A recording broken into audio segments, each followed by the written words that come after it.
Mga kababayan, aking taus-pusong pasasalamat sa lahat ng mga Pilipino na sumusuporta at nagmamahal kay dating Pangulong Rodrigo Duterte.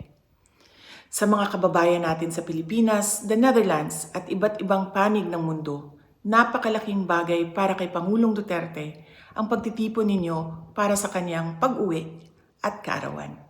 Maraming salamat at napapagaan nito ang mga hamon na hinaharap niya ngayon. Alam din ni Pangulong Duterte na haharapin niya ang ICC na kasama ang lahat ng mga Pilipino sa iba't ibang panig ng mundo, lalo na ang mga kababayan natin sa Pilipinas. Sa kanyang pagdiriwang ng kanyang 80th birthday, huwag nating kalimutan na ipagdasal sa Diyos na sana ay biyayaan pa siya ng mas magandang kalusugan at mas mahabang buhay.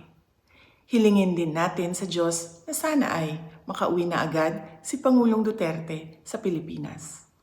Ang ating mga pagtitipon ay nagpapatunay ng lakas, tapang at paninindigan ng mga Pilipino. Sana ay magpatuloy din ang inyong suporta at pagmamahal sa ating dating Pangulo hanggang sa darating na halalan ng ating mga senador. Sa inyong kaisog, suporta o pag-ampo, kami nagasandig o naghinaot nga atong makabot ang hustisya alang kang Rodrigo Duterte sa mga Pilipino ug sa atong nasod Pilipinas. Syukran.